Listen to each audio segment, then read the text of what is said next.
je m'appelle Nance, j'ai 23 ans.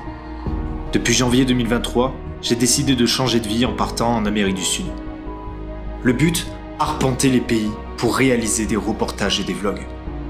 Dans mes vidéos, je souhaite faire passer mes réflexions, mes émotions, les informations que je récolte au travers d'images, de musique, de regards, de voix, de paysages, de rencontres, de silence. Sur les traces de nos ancêtres colons européens, je découvre cette terre aux mille et une merveilles.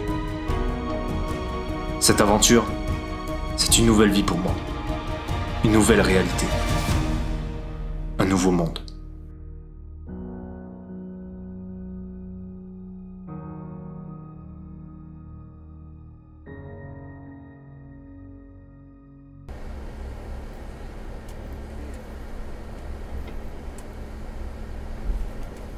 Bon, je viens d'arriver.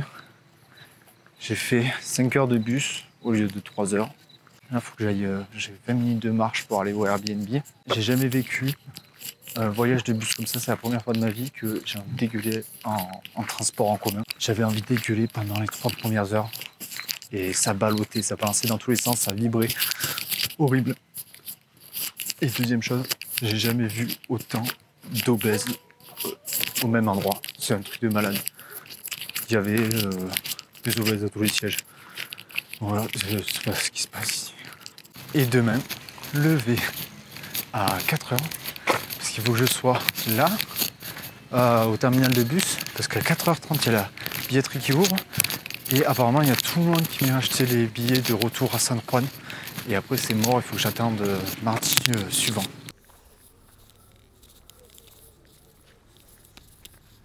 Regardez si c'est pas joli ça.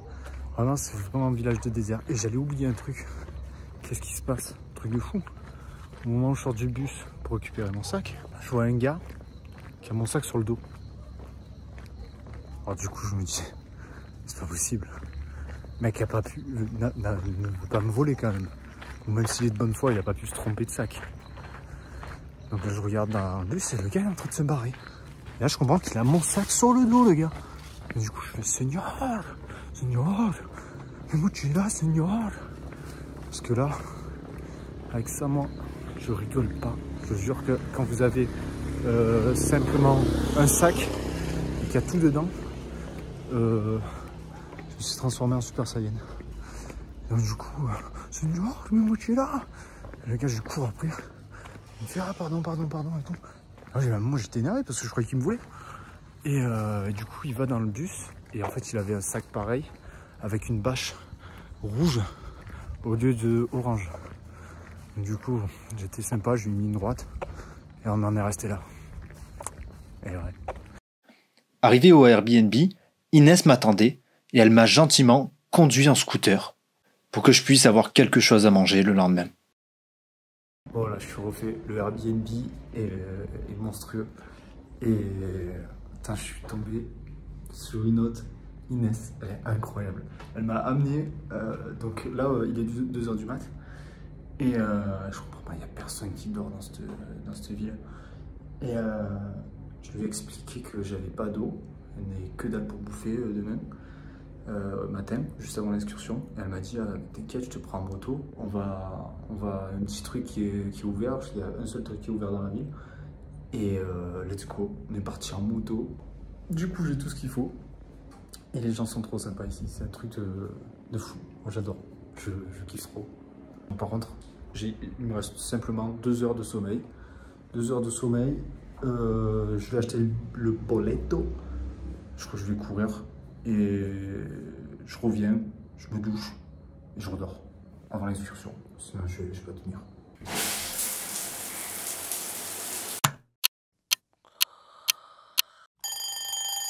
Bon, ça y est, 4 h du mat.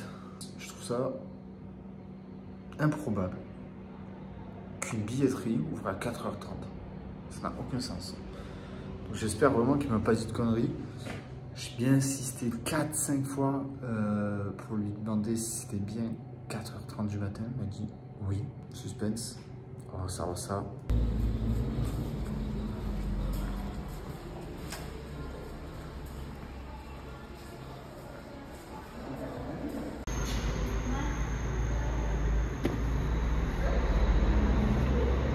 Donc départ vendredi à 5 h. Ce qui fait que j'ai 3-4 jours complets ici, 3 jours. C'est assez drôle parce que je suis arrivé à 4h30, le mec était pas là.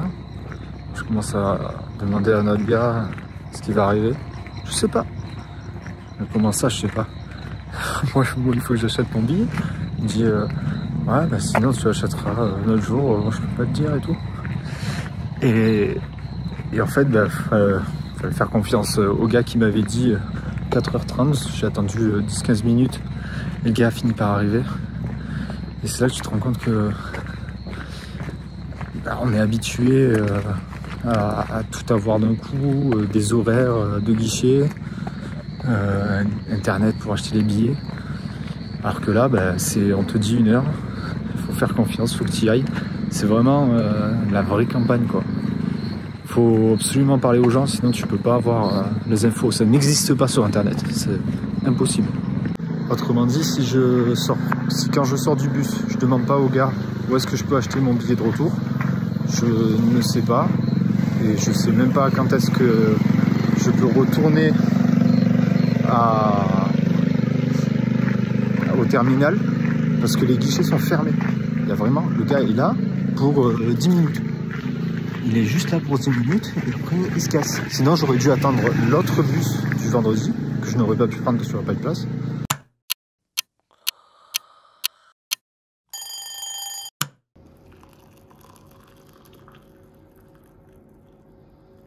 Après ce petit-déj, je pars en expédition. Mais je ne vais pas vous le montrer aujourd'hui. Ce sera l'objet du prochain épisode. Aujourd'hui, je vais vous parler de ce que j'ai fait à Visha Union, en attendant le prochain bus. Et ce que j'ai pu faire grâce aux rencontres. Après ce petit-déj, je pars en expédition à 4000 mètres dans les Andes pour rejoindre Laguna Brava depuis Visha Union. Mais cette aventure a un épisode dédié que j'ai publié la semaine dernière et qui est bien sûr disponible sur la chaîne. Aujourd'hui, je vais vous parler de ce que j'ai fait à Visha Union. Bloqué 3 jours, en attendant le prochain bus. Grâce aux rencontres que j'ai faites, j'ai découvert des lieux et des légendes auxquelles je n'aurais normalement pas eu accès. Alors aujourd'hui, réveil à l'aube. Ça fait 30 minutes que je marche. Et l'air est super frais, ça fait du bien. Enfin, ça faisait longtemps que je n'avais pas ressenti une température agréable comme ça. Il doit faire 22-23. Et donc là, on se dirige vers une petite chaîne de montagnes qui est des paysages complètement martiens. C'est fabuleux, là je l'ai en face de moi. Et encore une petite heure de marche et je serai au milieu. Ça va être la petite rando de la journée. Et après, il faudrait que je travaille.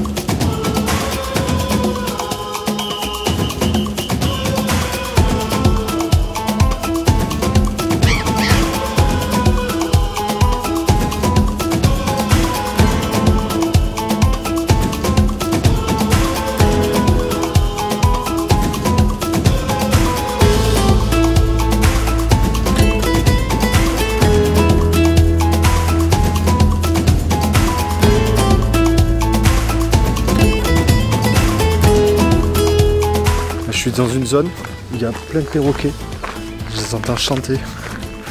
Sauf que ça fait 10 minutes que je galère pour essayer de prendre une photo parce que j'ai un petit objectif. Je suis obligé de me rapprocher beaucoup, quoi. Et ils se barrent. À côté des perroquets et des montagnes magnifiques, on a aussi ça. Triste réalité.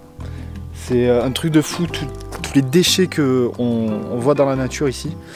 Et là, vraisemblablement, je suis au milieu d'une déchetterie. Donc là, toutes les bosses,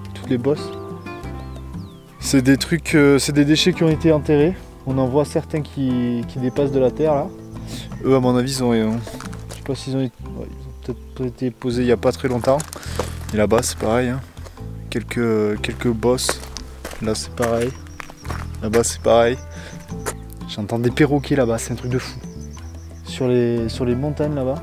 Donc je vais aller faire un tour là-bas. Peut-être essayer de réussir à en capturer. Capturer avec l'appareil, hein. Pas en vrai. Et là, juste là, il y a un cimetière. Juste devant cette magnifique montagne. Et franchement c'est un bel endroit pour être enterré. Qu'il repose en paix. Il y a des petits...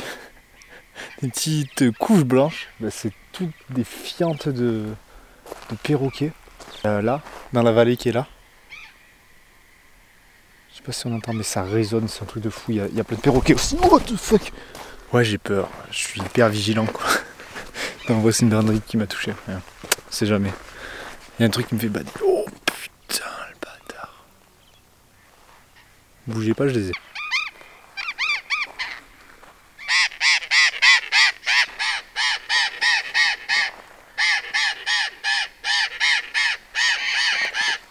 Alors, je parle pas perroquet, mais je pense qu'ils ont capté que j'étais là. Ça piaille.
Je suis en train de bader ma race là. Il y a plein d'os là où je suis. Et là il y a un cadavre d'un cheval qui a complètement été dépecé quoi. Complètement bouffé le truc. Ou un âne. Oh, ça me dégoûte. Je suis dans un cimetière d'os. Oh, là c'est pareil. Des os. Là-bas c'est pareil, une autre carcasse. Putain, on m'a dit qu'il n'y avait pas de prédateurs. Arrête. Là c'est pareil, une autre carcasse. C'est pas possible, c'est les habitants qui jettent ça. Il y a du foin là. Et là il y a... Je sais pas du tout. Je sais pas du tout. Une autre carcasse là-bas, putain, c'est incroyable.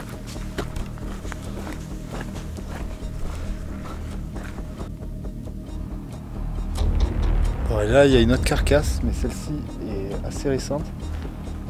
J'arrive même pas à identifier l'animal que c'est. Je mettrais un billet sur un porc. mais j'en sais rien du tout. Parce que ça a comme des sabots, mais en même temps ça a une queue. Et c'est assez allongé. Donc bref, je veux pas trop m'approcher pour regarder le truc, parce que vu qu'il est assez récent, j'ai peur qu'il y ait des bestioles qui le bouffent de l'intérieur. C'est un changement d'ambiance total. J'étais tranquille en train de faire ma rando. Je vais le répéter chaque fois, mais vraiment les Argentins ils sont trop incroyables.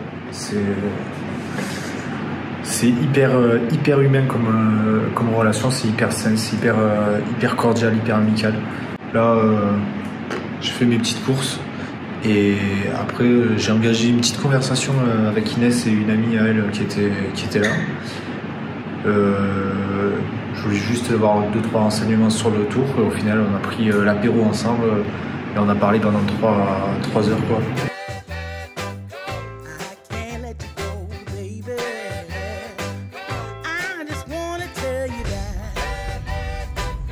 Le lendemain, Laura et Inès se proposent pour me faire visiter les alentours. On monte sur la colline qui surplombe Bichaounion et elle m'explique qu'au loin, une montagne a récemment entièrement été rasée pour exploiter l'or. Les habitants craignent que cela continue et qu'au nom de l'argent, on détruise le paysage.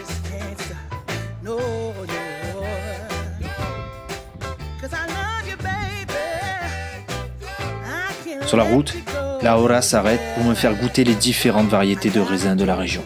Et bien sûr, ce sont des vignobles privés.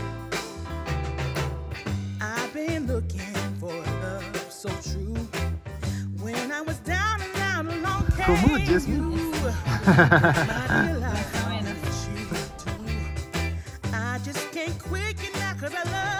On fait le tour des environs et on finit par s'arrêter à un cimetière. C'est là qu'elles veulent me raconter une légende, celle de Miguel Ángel.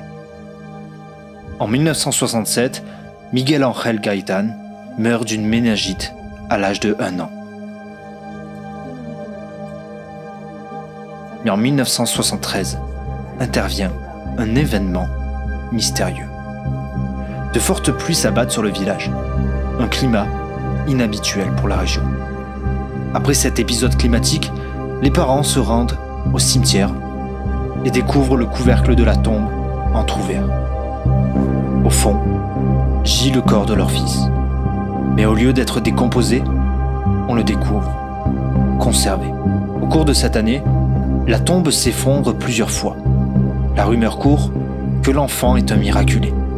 Alors, les parents déduisent que leur fils veut être montré à tous.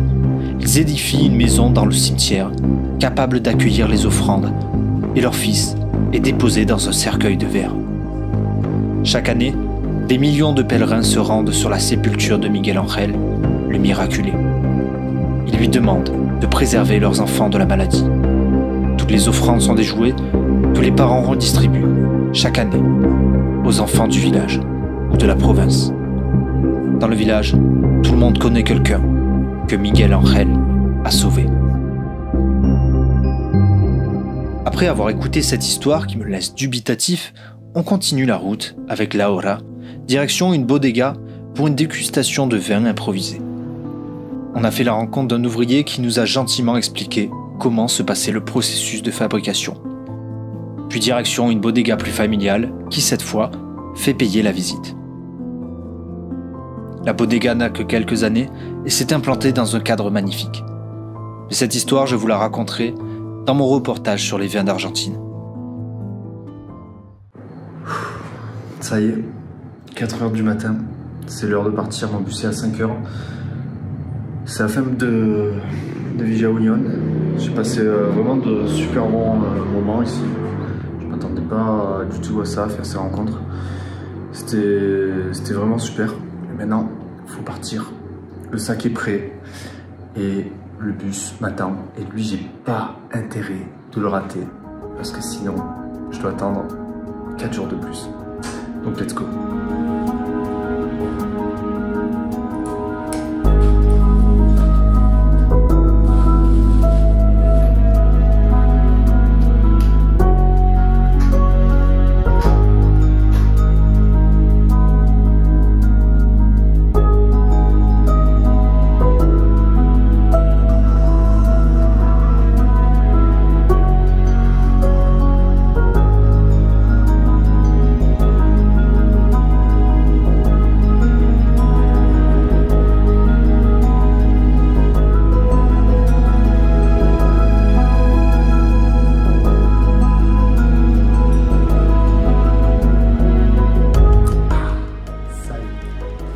Arrivé à Mendoza, la ville n'a pas l'air faux folle. Je vais aller je vais aller me balader. Faut que j'aille faire des courses et que j'aille changer du pognon. Donc on va voir si la ville est belle. Sinon, qu'est-ce qui se passe? J'ai acheté des lunettes. Donc on n'est pas du tout dans le style des autres. Mais bon, on retrouve quand même le même pattern. Lunettes noires, contours en or. Voilà, elles n'ont pas le même flow que les anciennes, mais bon, c'est comme ça, fallait pas les perdre. Je suis un cassos. Et 1,50 € la paire, je suis pas sûr qu'elle protège du soleil. Mais bon, on va dire que c'est pour le style. Dans le prochain épisode, je m'établis quelques semaines à Mendoza pour préparer mes reportages, avancer sur mes montages, sortir et surtout aller à la base de la Concagua, la montagne la plus haute d'Amérique. Et je le ferai accompagné d'une personne qui a marqué mon voyage et m'a supporté quelques semaines.